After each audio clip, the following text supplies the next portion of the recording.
place. I'm doing fine, I'm feeling great. You're not my fan, you can't relate. Straight talk going, stays not safe. Before you cross me, look both ways. Leaving the scene with no trace. None in my league, you out of place. I'm not at the top, I'm outer space. Can't eat with us, we're out of place. I'm doing fine, I'm feeling great. You're not my fan, you can't relate. Straight talk going, state to state. What's going on, guys? It's your host, your boy, George Mackay. And as you can see, I'm not alone. No, I am now officially the fourth member. No, I'm joking.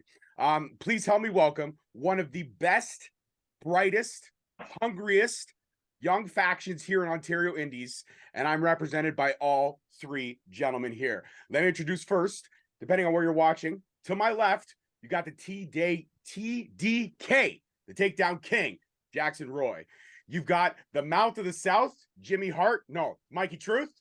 And you've got the Clout King himself, Sway Archer, who, if you go back through the archives, you can hear an episode where I put him on the spot and asked him about the whole Nia Jax controversy, which he's still a little bit bitter about, but it was fun, and it's great to have him back. Please welcome Dynasty. Hey, thanks for having us. We start off, and you immediately called me bitter. I'm not bitter. Okay, let's backtrack here. Let's give some substance to the statement that was made. I met a young Sway Archer when he was like 3 inches shorter than he is now. What are you, like, close to 7 feet now, for fuck's sakes? I'm 6'4". Beside me, he's 7 foot.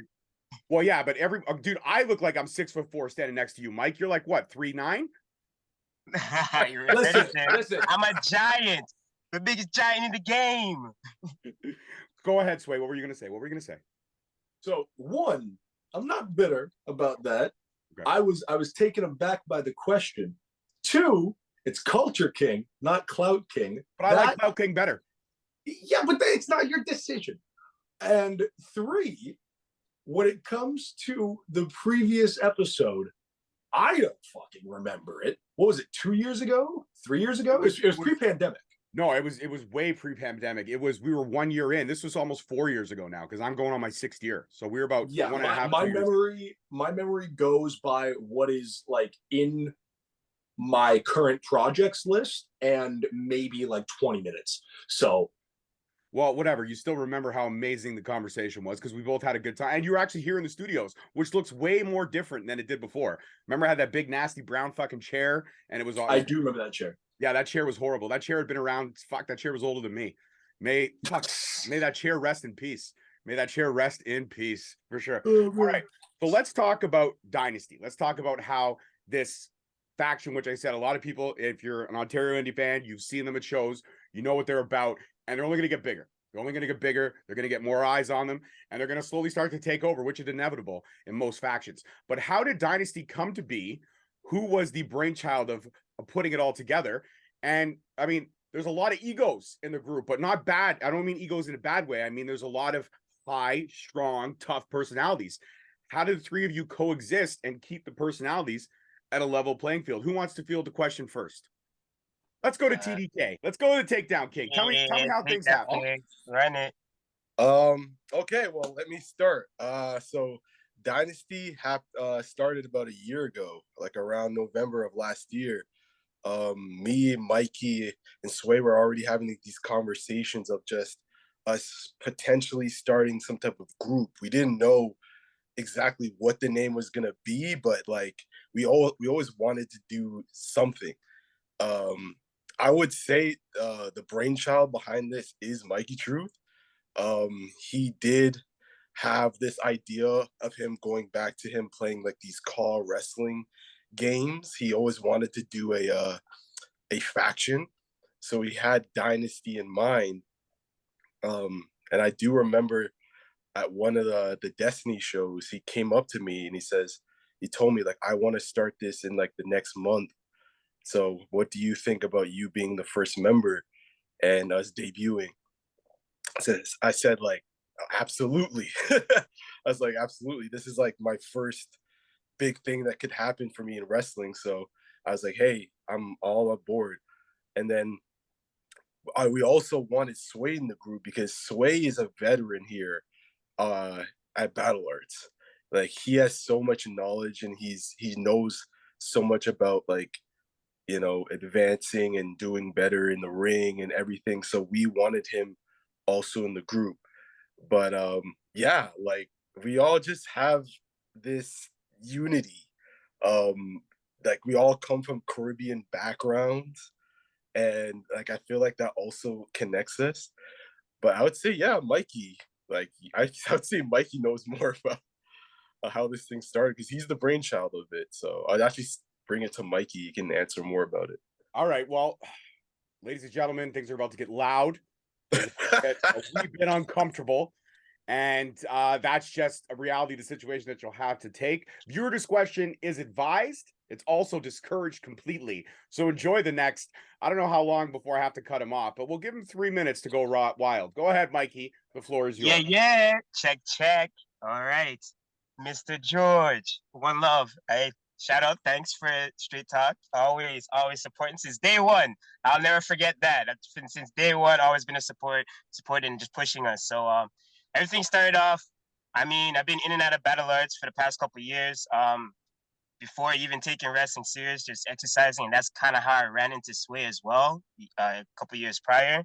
And then once the lockdown happened, 2019, and everything was shut down, I was like, okay, this is time to take things serious and like change gears here. So open the bound of opportunities, and that's what pro wrestling ended up coming to be.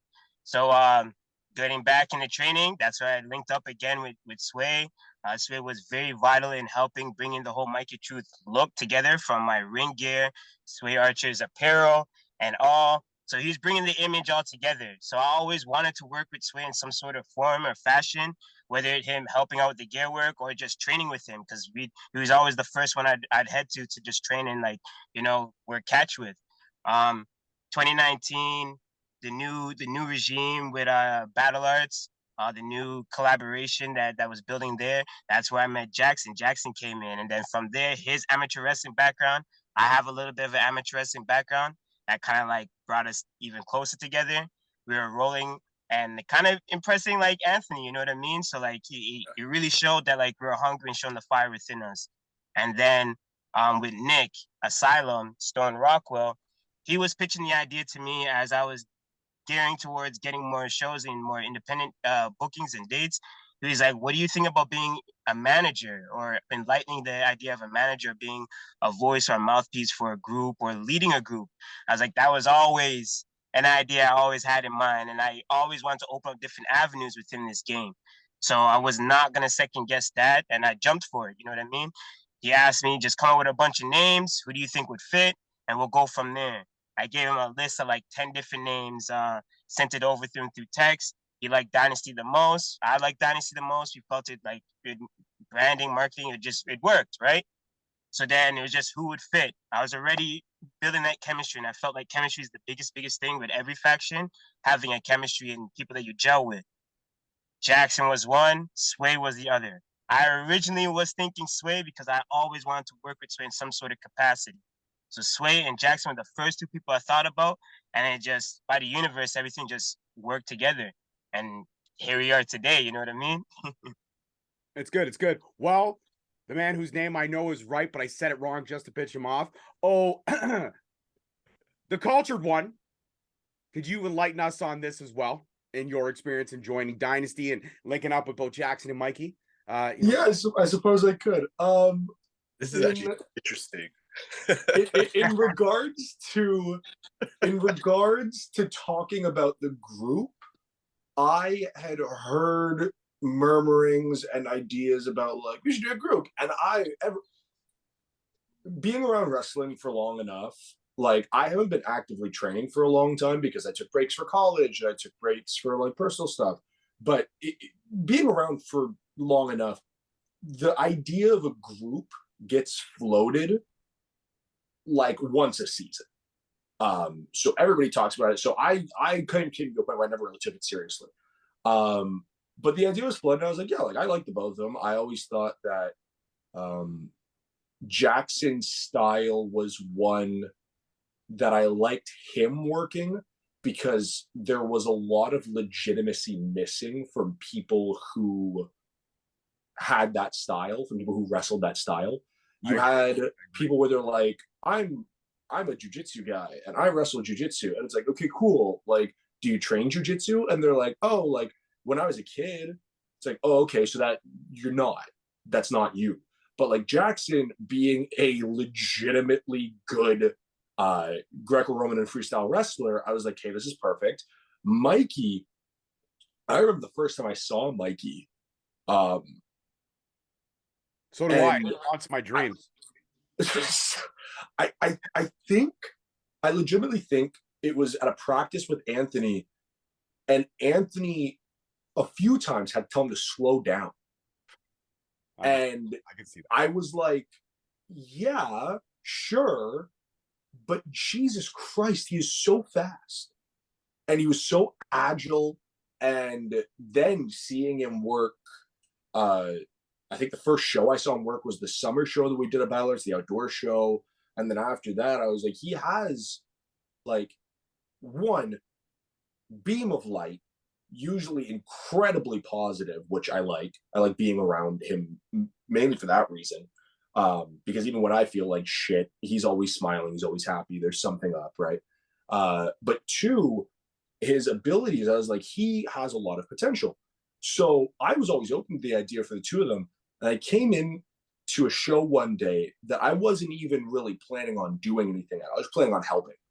Like helping out, because if a show's going on at Battle Arts, I know the building better than probably anybody who currently is there on a weekly basis. Because like my first show at Battle Arts was in 2014.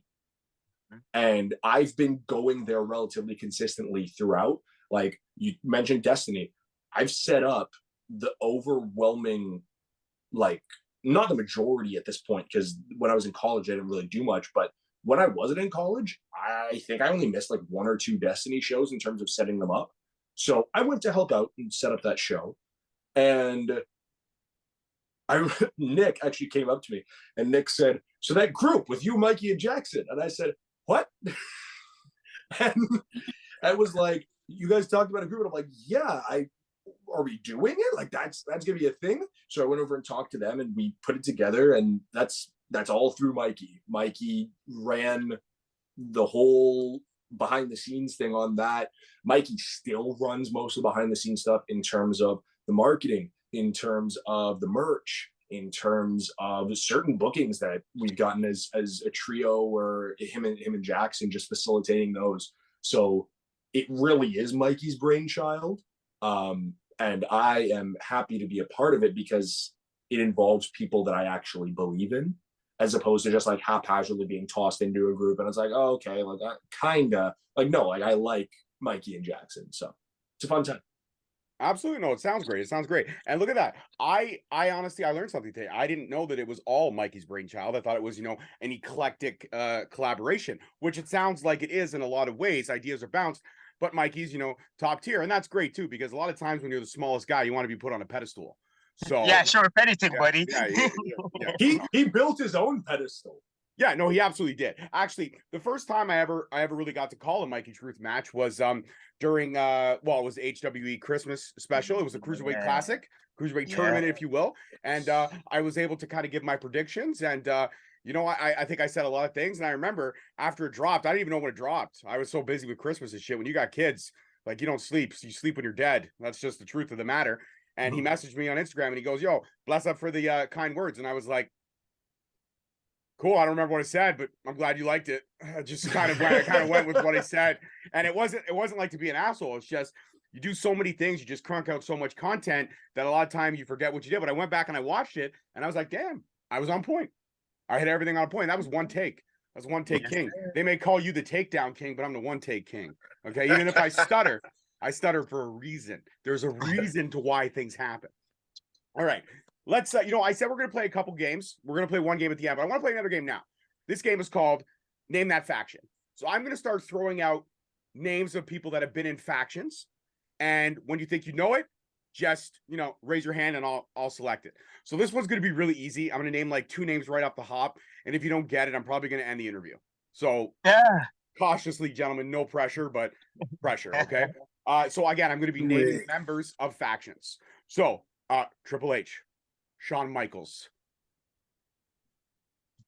Sean Waltman, DX, Thank I was gonna say, am I supposed to name more? Or are we supposed to? That's No, what I was saying. No, I was well, like, I was gonna go with Jackson the kind of list. had his hand up, and then he put his hand down like he was thinking I was going to change it. No, This Triple isn't H. school. Like, Billy your Gunn. hand up. is that like round one? Is that like on easy mode? Like That was yes. Okay, it was a try. Okay, you know what? Smart ass. Round one. All right, you know, now we're gonna kick it fucking up a notch. I'm gonna start kicking out old school factions. Okay, Oh, really old shoot. school, like older than.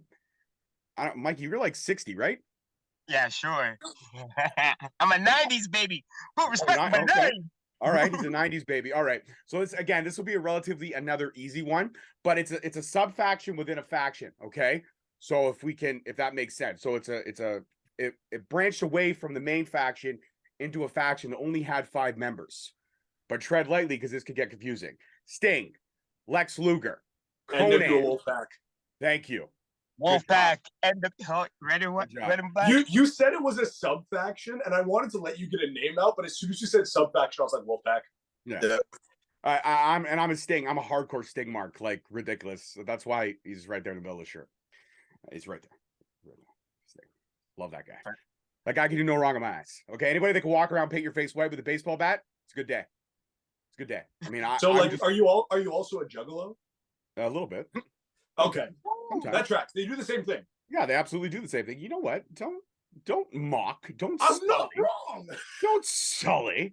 That All was a legitimate question. All right, another faction to get out. This is more of a new faction, but still kind of mid 2000s, if you will. Triple H, Randy Orton, Dave Batista. Evolution. Thank you. There we go. Corey got that one. You talked over Mikey, but Corey clearly got that one. Corey. George, Who is who was Corey? supposed to be in Evolution and didn't get the chance to. Oh, what's his name? I know the guy, but I forget his name. They did vignettes with him, and he sucked. He was We talked horrible. about this the other day. Yeah. Fuck. What was his name? Oh, wow. Now we're playing another game called Stump the Host. Mark Jindrak. That's it. Yeah. Yes. Yeah. I remember watching the vignettes on the Triple H, like the Triple H King of Kings documentary.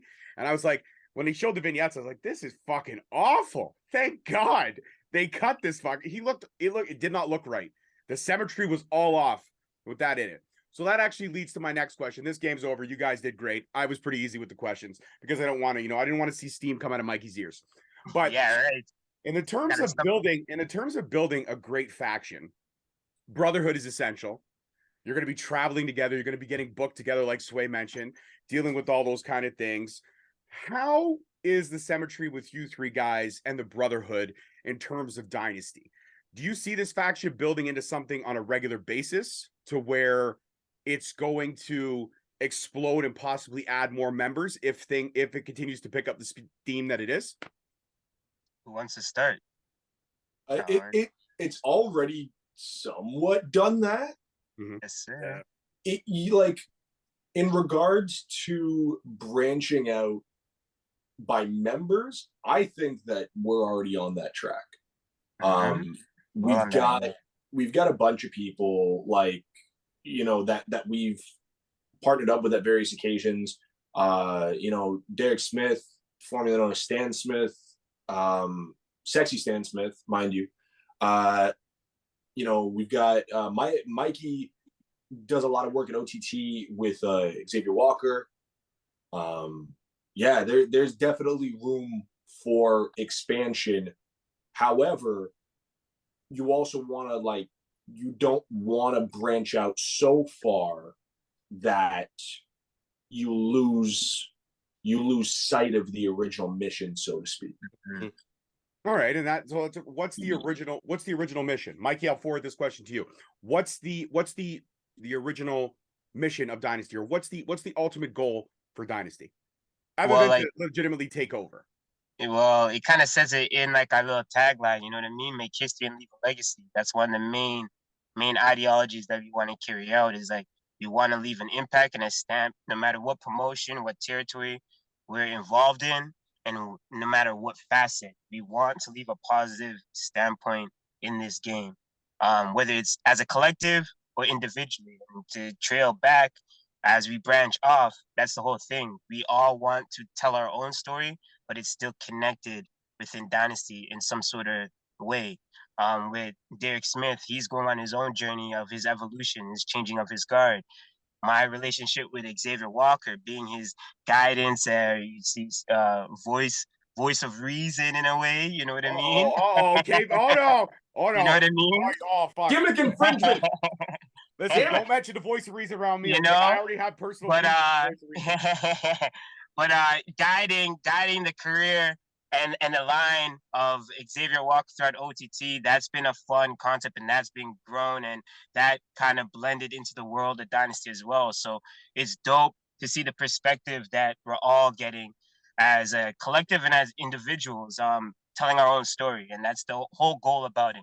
We want to make history, leave a legacy, and whether it's championships or just inspiring others in this game. And we're taking facets from the legacy factions like NWO, Bullet Mhm. Club.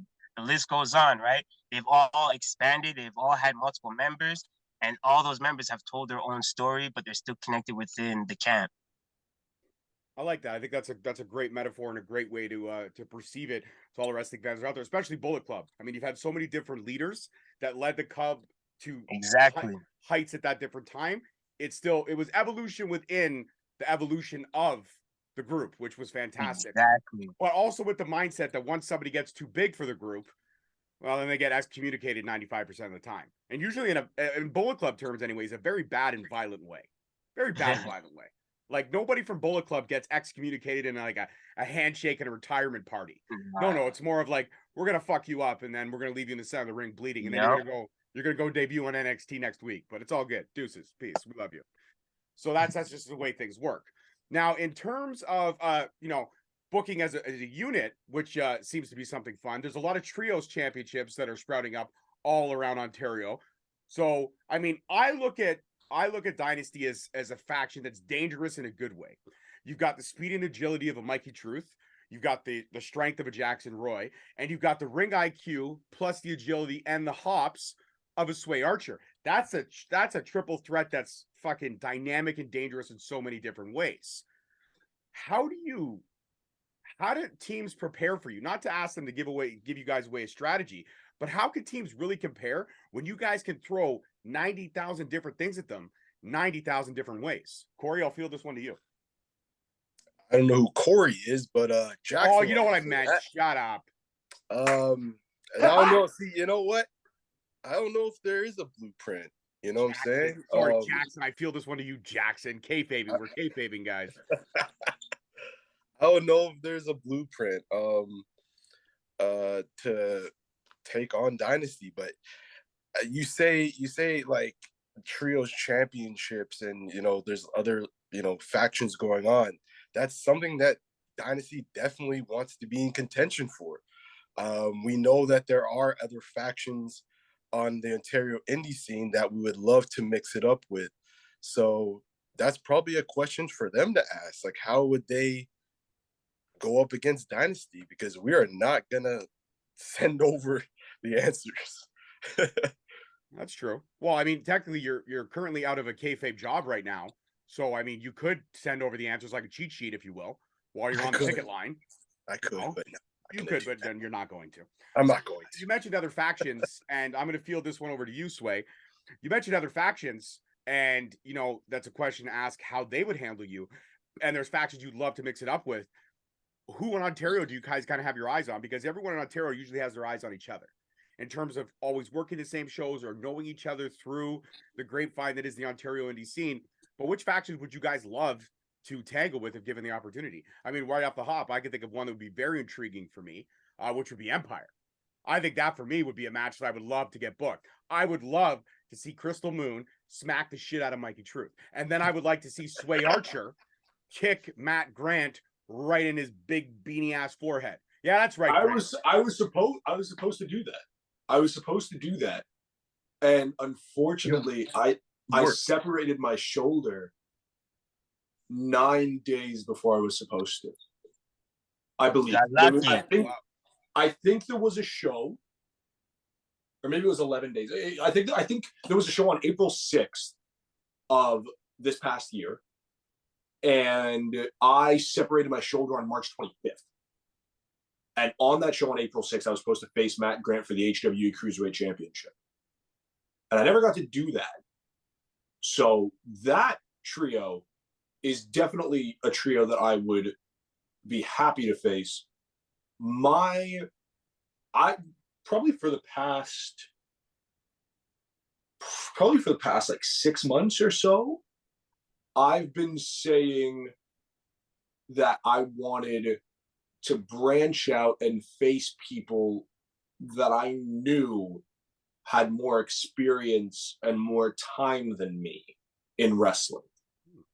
And now, mind you, I started watching the Ontario Indies in like 2013. And in around the 2014, 2015 time, there was a trio that are still in Ontario, not really working as a trio much, but they're still in Ontario. In my opinion, they're three of the most talented wrestlers in Ontario. And that's Gabriel Fuerza, Vaughn Vertigo, and Alexia Nicole. I think the three of them, if they were still going to do trios matches, that would be a group that I would be gunning for to get a match against. I like that. I do like that. Now, mind you, Fuerza and Vertigo are still kind of in a trios faction, if you will, a moderately new faction, which would be Destroy. And I mean, building properly, Destroy versus Dynasty at Destiny, that's triple D's right there. I mean, that's a beautiful thing. That's a beautiful thing on so many different layers, by the way. I tend to keep these things separate, but I'm kind of on a roll right now of somehow conspicuously getting booked against my clients. And I would love to face Aiden Prince, especially in a trios match. It'd be sort of two birds with one stone. I would love that too. I think that would be one hell of a fight for sure. I mean, like I said, you guys pack the arsenal on so many different levels and layers. Now, this is a question that, I mean, it's always in the back of everybody's head, because at the end of the day, factions do, like you said, stories get told. Sometimes members have to split, new members come in, so forth and so on. So, Mikey, I'll field this one to you. In terms of being no timeline whatsoever in Dynasty's run and how long it can go and how many more branches it can extend to, and then always pull back to the original core. But if Dynasty were to wrap up tomorrow, or you guys were to decide, you know what, like we're gonna have to start carving our own footpaths a little bit stronger, then come back as Dynasty every once in a while, like as a treat thing, if you will. Like when they bring back DX, but obviously without the receding hairlines and the gray hair and that kind of stuff. You would still be young and fresh core. What would you say was the best memory that you had while Dynasty was running at full steam? I kind of feel, to begin with, we're already prepared for any of that because we're already building ourselves individually and collectively as a group at the same time.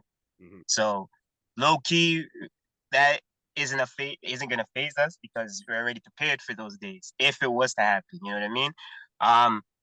That'd be the start. Almost 1 year ago, A Storm Is Coming. That show was the essence of Dynasty. From Sway hitting that, from Jackson coming in with the medals, clocking Carew. Sway hit the high knee, and then I hit the spiral tap off the top, and then we scored that pinfall victory. That first win, that first moment where it signified we can actually do this. I feel like that is probably one of the memories that I'll forever cherish, because that secured it right there. That had the bow on top of the gift right there, that Dynasty's ready, you know what I mean? And we're ready to take over. So yeah, that'd be it right there. I like that. I think it's eclectically a good way to look at when things taper off. Now, you know, when you're traveling the road together and you share road stories and you share cars and you share stuff like that, I'm sure heated debates happen. What is the one heated debate that the three of you guys have gotten into in terms of maybe sports, music, possible wrestlers that you're enjoying watching now, wrestlers that you can't stand, and who's the most sensitive when it comes to topics where nobody agrees with them? Because there's always one person who's all like, man, nobody agrees with me. Fuck this shit. I don't even think it's heated debates. I think it's more like a topic comes up offhand, and I just like go on a rant about it.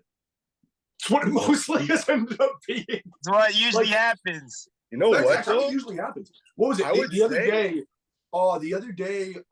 Fuck. There was one that we talked about. Oh, it was using social media effectively. That was one of them that came up where it was like, that was a solid like 20-minute conversation. And one of my biggest things, funnily enough, we brought up Mark Jindrak earlier in this. One of my biggest things was just be kind to everyone, because you never know where anybody is and you never know what anybody's doing. Because I remember when I was like 14, I hadn't even started training wrestling yet. I had like plans to, and I was already on Twitter, which is a fucking mistake. You shouldn't be on Twitter under the age of 18. It's a hellscape of a website.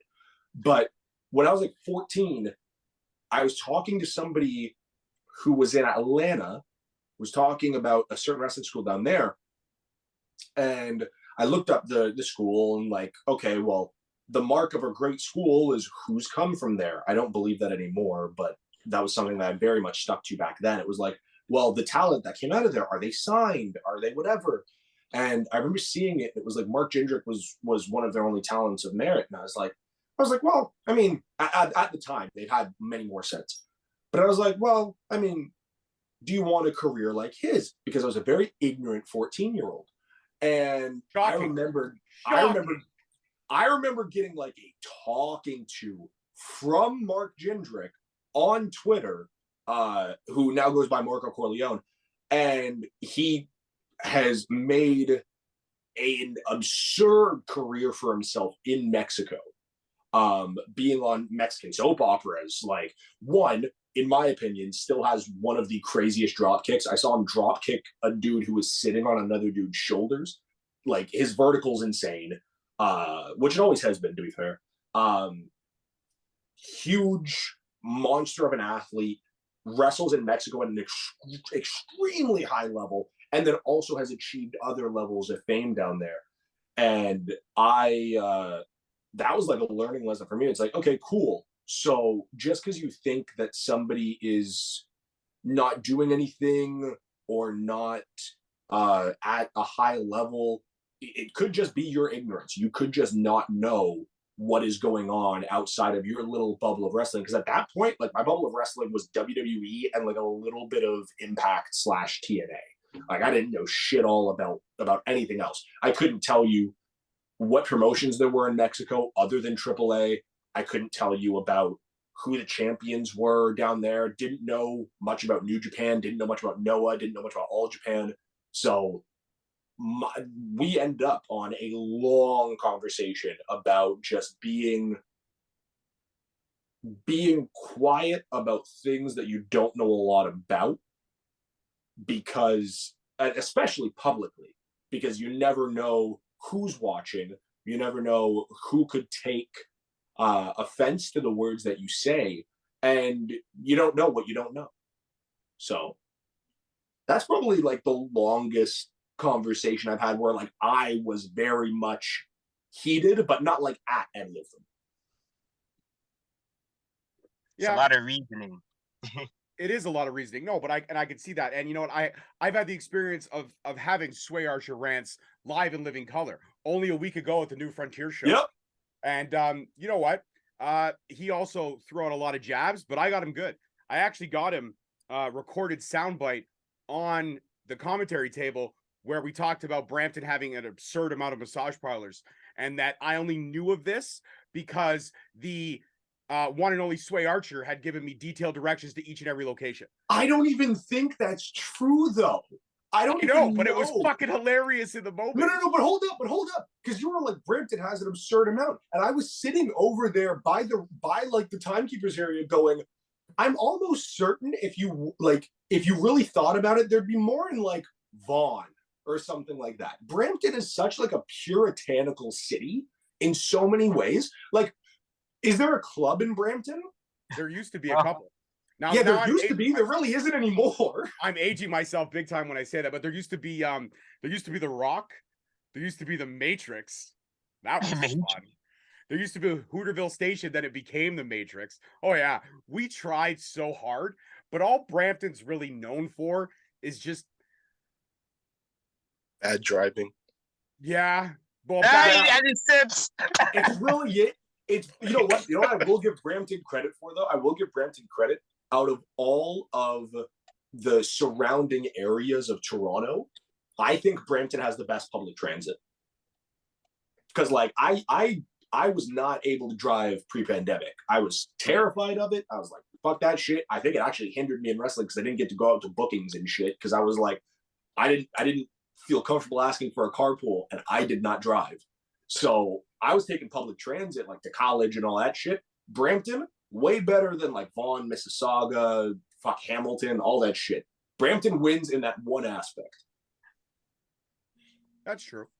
I will big up Brampton for public transit. And I got to the interview with you, George, via public transit. And I drove you home because the snowstorm was a bag of dog shit. I remember that. I was like, I'm not letting you. That's true. It was. This guy was gonna take the bus and walk home. I was like, dude, I'm not letting you fucking take the bus and walk home. I got winter tires on. It's fine. And then we were driving up. I'm like, oh shit, my dog groomer's like around the corner from your house. Yeah, we actually live incredibly close together. Yeah, it was crazy when it was a trip to see how freaking close we were. And I was like, damn, man. And then it was like, yeah. And then 4 years later, he's like, yeah, you fucking screwed me with that Nia Jax question. It was a hot button issue at the time. It was a fucking and I didn't hot want button to issue. comment on it, and I still don't. Go back and listen to the episode because he did comment. I barely commented. He still made a comment. Still fucking made a comment. I actually think I remember saying like she makes way more money than me, so who am I to judge? Oh. She makes way more money. She still makes way more money than me. I will never speak bad on that woman. No, It's as much as the dude one fucked with my money, but two went to shit recently. Kanye West. The one piece of the one lyric that I still tout to this day is I don't take advice from people less successful than me. And I turned that into I don't shit on people more successful than me. And I learned that when I was 14 when I made that dumb comment on Twitter. And you know what? That's good though. I mean, if Jendrick was good for anything, the fact that you got a life lesson on Twitter was a positive life lesson is huge because Twitter's a cesspool of negativity, harassment, and it just gives people who really shouldn't have a voice publicly a chance to be public with their opinions.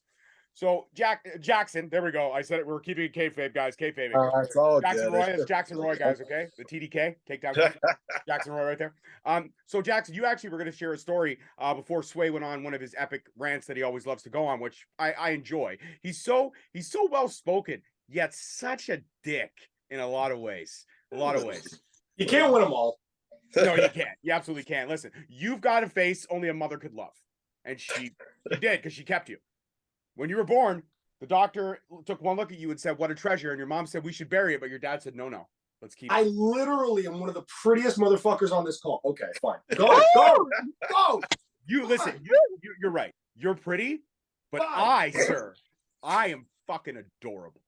Look at these dimples. Look at them. You have a face Gorgeous like a hamster. George. Go on, Jackson. Story. They call Go. you Gorgeous George. That's right. Like, come Okay? on now. I make George Michael look like nothing with this fucking ear. And look at this thing. Woo! Oh-wee! Oh-wee! All right. So Jackson, you were going to tell a story about these epic rants, I guess, debates that you guys have. If you will. I wouldn't say it was really a debate, but it's a thing that me and Mikey, I always tend to forget that Mikey Truth is a vegan. So I like sometimes sometimes I would be like after class or whatever, I would say like, oh, let's go get something to eat. And I always feel weird about like saying, oh, let's go to like a burger maker or something like that because Mikey Truth is a vegan. So like it's kind of a weird thing that me and him have. And then I remember one time Mikey used to said he's like, no pork on my fork. And ever since he said that, I keep that in my head. Like I love that line. No pork on my fork. No pork on my That's a little fork. thing between me and Mikey, you know. Like I eat meat, he doesn't eat meat, but it's still cool at the end of the day. So okay, so I guess did anybody answer my question on who's the most sensitive in the group? No one's sensitive. No, No weakness. No time for weakness. All right. Sensitivity's off. Okay. Who's the most competitive? Mm, Oh, I would damn. say, I would say, just for me coming from like a combat sport, like I'm always competitive. I always have to be competitive. I would agree because I've seen Jackson mess up a drill, Yeah, and like I've seen him go to this place where just shaking his head. Like the other guy is nearly puking because they've done this drill like 10 times. And Jackson's like, no, we got to do it. We have to finish it. We have to do it right. Get to the end of it. He really is relentless in regards to like, especially in regards to wrestling, like getting it right and doing it right and making sure that there's like no room for error. Like it's not like even there's been times where Nick has been in practice and been like, hey, it's okay, like take a break, and he's like, no, I'll keep going. Like, it's just how I've actually been there. Times where we just film like footage, and I've seen it. I've seen it live. How he'll be like, yeah, we can keep going. And whenever Nick says like, hey, let's get someone in here. He's right there, first front line. It's like, yeah. I got it. It's me. I'll take it. I can do it. And there's nothing wrong with that. Perfection is great, but remember that perfection can also be a killer, right? You don't want to wear yourself out. So even if you don't get it right that day, it's okay to kind of put it away and go back to it. I do that shit all the time. We've got a good solid, I don't know, on average 5 people that you can go through before like Jackson is the one tired. So I think he's usually okay. Because I'll tell you right now, we'll do those drills and someone else will get tired, but he'll want to keep going, and you'll just swap them out, and he'll just keep going. Everybody else will burn out before he does. Yeah, like we do this drill where we run the ropes back and forth. I always want to be the fastest one. Oh God, you will damn near pounce people half the time because they're slowing down because they're getting tired. It's and just that intensity. Just like, nope, go. Yep. I just can't stop, man. It's just the intensity, you know. Who has an embarrassing wrestler or someone that they consider not to be maybe a top tier wrestler everybody thinks of? Who has a guilty pleasure wrestler that the other two don't know about? Like, you know what I mean? Like some people will be like, dude, honestly, man, I was like I'm not even gonna lie, a wrestler I thought was very underrated character-wise. Me personally, this is me right here, Boogeyman. I thought Boogeyman had tons of potential. They just never utilized him right. Yeah. A lot of people look at me and be like, Boogeyman. I'd be like, dude, go back and watch the early vignettes. That motherfucker could haunt your dreams. He was what the Fiend is now, but what the Fiend could have been. You know what I mean? Like, if they used the Boogeyman the right way, he could have been the Fiend of that era. He could have been the Undertaker of that era if utilized correctly. So who has a wrestler that the other guys would be like, really? That person? Are you okay? From the same era? No, it doesn't have to be. It could be from any. No. I'm saying mine is from the same era. Like coincidentally enough, I always popped because like I didn't watch during this time. I had to go back and watch it retroactively. Always popped for Rico, like Billy and Chuck Rico. Yo. I thought Rico was hilarious. Rico was. Like Rico was my shit. Good about that storyline. I agree with you. I do agree with you. He was fucking funny. He was. I got one. Who do you got? Oh shit. Who do you got? Yo. I like this guy before he did his gimmick, but you know, I just love this gimmick. Jimmy Wang Yang. Yeah.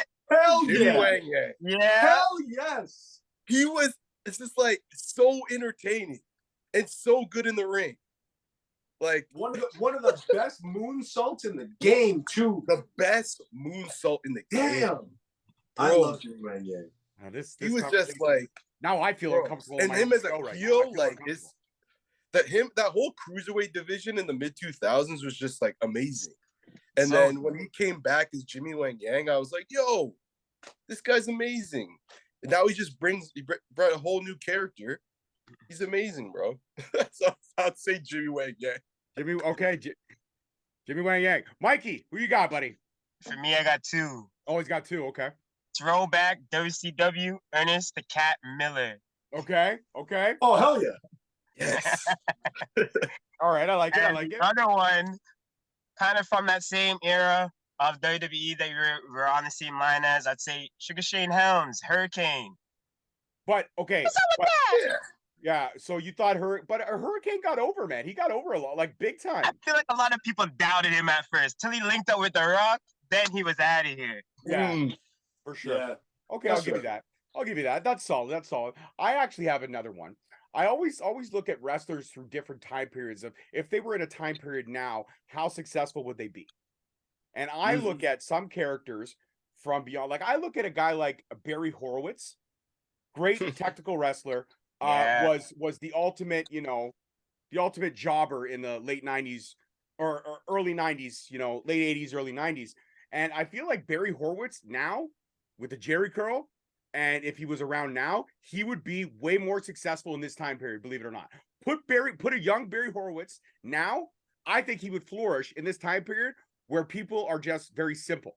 Because back in the day, you weren't just Barry Horowitz. You were the Ultimate Warrior, Hulk Hogan, Sergeant Slaughter. You had to have a character, no first and last names. And now thanks to obviously the Monday Night Wars, first and last names are kind of more common. But even when Vince's last tenure, he was losing last names, right? You had Austin, or you had Theory instead of Austin Theory. You had, all these, it wasn't Claudio, it couldn't be Cesaro. It had to be always one named. The only people that had double names were like Seth Rollins.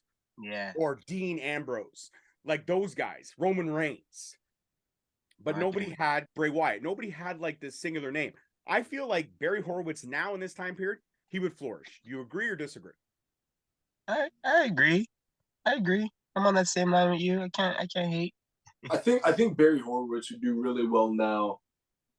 I like everybody's got the people that they go, oh, if they were around in the 80s, they would have done so much better and all that. Yeah. Like a lot of people want to throw FTR back to the 80s, and it's like, no, I like FTR where they are now. I'm at the top. Would they be much happier in the 80s? Potentially. Well, but they remind me so much of the 80s because that's why they're good now.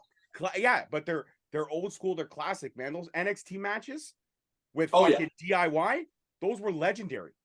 Those were legendary. I still think that the best person to take from back, if I could like completely transplant, like they never existed back then, put them in now. Isaac Yankem. Huh? Who? Isaac Yankem. No. Hey. No. Stay in Knox County. I want to see Sid Vicious. Okay. In like 2007. Even today. Yeah, or even today. To be fair, today would be kind of unfair because if you put Sid Vicious in there today, like I haven't, I can't see them side by side, and I haven't really done like this is how he looks beside this person, this is how he looks beside. I think Sid would have like a sort of, not in character, but in stature, he'd be like fucking Roman. Where it's like you look at him and then you look at the rest of the roster and you're like, oh, this dude's built different. Like I just wish that there were people like Sid. Like I'm not even like a body guy or like size guy, Mark, but Sid is something different. I could see Sid running with the Acclaimed right now. Scissor me, Daddy Sid. You know what? It's funny because also Billy Gunn is a huge motherfucker that a lot of people don't understand how big that dude is.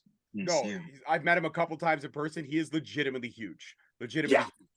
Also a really nice guy, unless you catch him when he's coming off the elevator when you're staying at the same hotel. And you're like, hey, Billy, how are you? You're going to meet him at a convention later. And he goes, I'm good. Where's the breakfast place?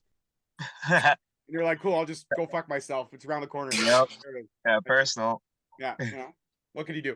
All right. So now I think we're at the tail end of this conversation, which has been fantastic. I want to thank Dynasty for joining me. And now we're going to play the game of all games, which is called Yo Mama. Very simple. Each one of us can pick one person on the screen and target them with an old school mama joke. For example, Sway Archer, your mama's so fat, she sat on a rainbow and Skittles popped out. Wow. That's how the game works. Now, At the end, okay, it was fuck. Listen, don't make me start throwing out the fucking big guns. I'll do it. No, okay. I'll do it. Now, the only way to win the game really is for an eclectic vote of everyone to say, yeah, that's the winner. So we're going to do 2 rounds of this. That's 1 burn each per round. So a total of 8 burns total. So since I'm the host, I will get the opportunity to go last because it's my show, so I can make the rules. And we will do this alphabetically by last name.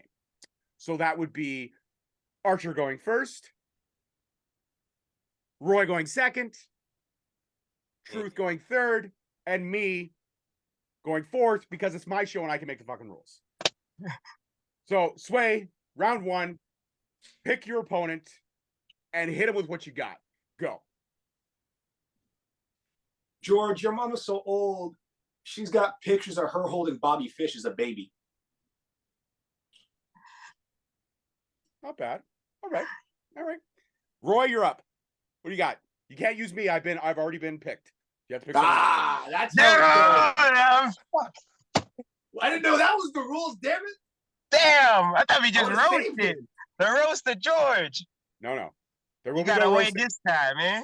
That's what it was gonna be. Well, All yeah, right. but then if we did that, I'd have to throw out like lines from Ric Flair, but they would have ended up with like Black Liver and Virgil, so it would have been no good. Oh, poor Virgil. I hope that man's in better He's health. always catching strays. Yeah. I hope he's in better health. I know he was experiencing health issues. Yeah, I hope so too. I do. All right, Roy, what do you got? All right, Mikey Truth. Your mama's so old, she knew Burger King when he's a prince. Oh. Oldie but goodie. That's a classic, right? I like that. Damn. All right, Mikey, you're up.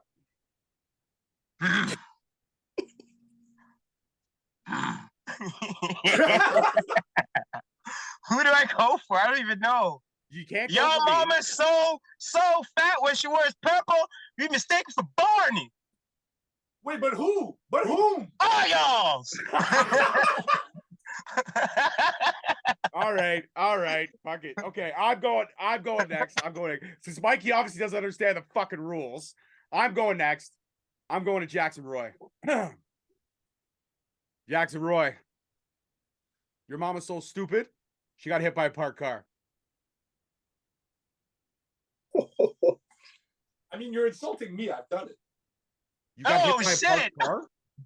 I've been hit by a parked car. Yeah, you're probably stupid enough to think a quarterback was a refund too. Oh, All right, Archer, you're up. Yo, got? I he's heard that one about fired. Nickelback back in the day, to be fair. Mikey. Your mama's so fat she bleeds milkshake.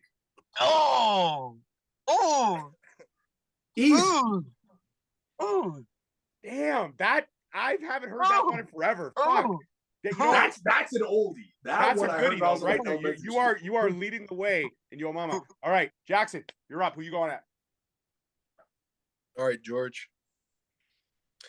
Your mom has a tattoo of a PW on her butt cheek, so when she bends over, it says "pal."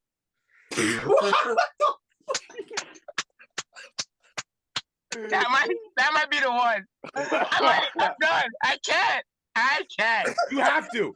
I have to take my turn. You have to. Come on. Look at this. Yo, Where did that mama. come from?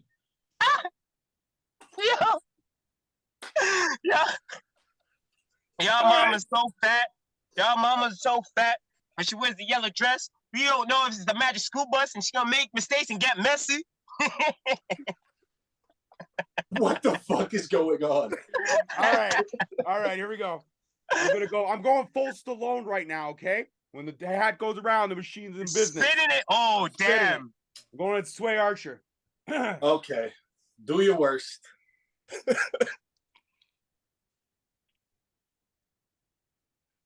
Don't think too hard. I'm not thinking. I'm just preparing. I'm preparing to see you cry. All right. Your mama's so fat, her belt size is the equator. Oof. That's What you hear that's like an that? oldie. That That's an oldie. Oldie I but a said goodie? old school mama jokes. Like, fuck, you can't throw out like new ones. Nowadays, everyone's so sensitive. Your mama's so fat, she should go to Jenny Craig. Whoa! Like, Does come Jenny on. Craig even exist anymore? I don't fucking know. Is she alive? Do I look like a person who's ever been on Jenny Craig? Come on, let's go here, motherfuckers. Seriously, okay? Jesus. God, Weight Watchers beat him out in the market. Guys got me sweating. I'm dying. Oh, fuck. All right. I'm going to give that one. The winner of this game is none other than TDK, the Takedown King, He took with a that one. tattoo of Pow on your mama's. Like, Jesus fucking Christ. I'm going to use that one, but that was. This man teaches our youth, ladies and gentlemen. This motherfucker teaches our youth. So That is me. fuck. Building the future for better tomorrows. Oh yeah, building the future, all right. Fucking Jesus, holy shit. This that No Child Left Behind ass motherfucker right here. I could see this guy. I could see this guy like being like a monitor at recess. You know when you used to have like the volunteers for monitors at recess, teachers and shit would do it. Yeah. I could see him walking around to like the back, and there's all the kids in the back of the school, and they're playing like the back in the day, the circle around like the Yo Mama and stuff like that. Jackson Roy just walks in and he's like, "Oh, you motherfuckers are soft." Right?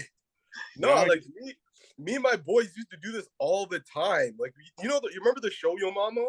I do, and I remember my favorite burn from the show Yo Mama was this. It was a black dude against a Spanish guy. Okay, and they were like, and so the Spanish guy hit him with something. Okay, it was okay. And the black guy, he was pacing back and forth for like a minute, and nobody knew what was going on. He was dead silent, and then he literally got right up in the other dude's face, like right here, and he's like, "Your mom's a platinum rapper." And then people are like, "What?" He's like, "Yeah, she raps 3,000 burritos an hour." And the whole fucking place Oh my god. the whole place popped, and it was like, damn. The classic. It was damn. It was so perfect because he was pacing for like 30 seconds, just getting this build, and people were getting pissed. Because they were like, what the fuck is happening right now? This is the worst ending of a TV show ever. And then he just gets right up in the guy's face. Mom's a platinum rapper. Stops, tilts his head. Yeah, she raps 3,000 burritos an hour. And then, to add insult to injury, he pulled out a burrito wrapper and dropped it in front of the guy. That's how you end a fucking show. Legitimate. I would like to thank today the founding fathers of Dynasty for coming on Straight Talk Wrestling. Gentlemen, shout out your socials. Let everyone know where they can follow you and your journey as we watch Dynasty grow into something that is eventually going to take over the Ontario Indies. I'll start off with you, Mikey Truth. Shout out your socials. You can follow me on all social media at Mikey.Truth, Mikey Truth on all social media. You can find me there, TikTok, Twitter, and Instagram. And now TDK, that's Takedown King. Jackson Roy, go ahead. Yeah, you can follow me on Instagram at Jackson_Roy, Twitter, Jackson_Roy, and TikTok. I just got TikTok, Jackson Roy 26. Nice. And now the one, the only, so well spoken, very eclectic individual, someone I admire dearly. No, I can't say it with a straight face. Sway Archer, throw your socials. George, you're familiar with The Princess Bride, right? I don't know where this is going. I think this is going to be like you keep using the word eclectic. I don't think that word means what you think it means. I know it doesn't, but I like it because it's fun. Very simply, all of my social media, no underscores, no periods, because I had fantastic planning in this sense. At Sway Archer on all social media. Do not follow me on TikTok. I don't post shit. Follow him on TikTok. You got Twitter, you got Instagram, you got Facebook. Facebook is literally just getting posted from my Instagram, so you're not really missing much if you're not on there. Twitter and Instagram, the main things to go to. All right, that's fine. Follow him on TikTok. Everyone, follow him on TikTok. Also, what about you design ring gear and stuff like that? I do. I have an Instagram for the ring gear that I create and design. It's at Archer Wrestling Apparel. If you find at Sway Archer, it's much easier. It's just a link in my bio on Instagram. Perfect. There you go. See, look at that. See, I'm not selfish. I actually gave your business. No, you shilled for me, and I appreciate that. There you go. That's what I do. Guys, and use the hashtag Straight Talk Wrestling when ordering, and he will ship for free. That's not how that works at all. Shipping is expensive. You know what? If you live in the States and you tell me that you watch Straight Talk Wrestling, I will send George a screenshot of that message to give him the happy feels. That's about it. I like it. I'm okay with that. I'm quite fine with that, actually. It's very eclectic. If you not how that works. I know, but it's so easy to annoy you. All right, guys. I want to thank you so much. And in case you missed the beginning of the episode, I am now officially the 4th member of Dynasty. No, I'm joking. I'm joking. You got beat out by like 2 other people already. You know what? Can I be top 10 at least for fuck's sakes? No, actually. Everybody who's ever purchased a Dynasty shirt is ahead of you. Oh, cool. And I got easily 5 spots. Nah. Oh! Now that is unforgivable. Huh? All right, guys. Peace, love, and wrestling. We'll see you next time on Straight Talk. Thank you so much for listening. Don't forget to tune in next week for another great episode on all available podcast platforms and hosted on Podbean. Also, check us out on YouTube at Straight Talk Wrestling, on Instagram at Straight Talk Wrestling, on Facebook at Straight Talk Wrestling, and on Twitter at _Straight Talk. And if you feel the need to buy some sweet merch, check us out on ProWrestlingTees.com. Leaving the scene with no trace, not in my league. You out of place. I'm not at the top. I'm outer space. Can't eat with us. We're out of place. I'm doing fine. I'm feeling great. You're not my fan. You can't relate. Straight talk going state to state.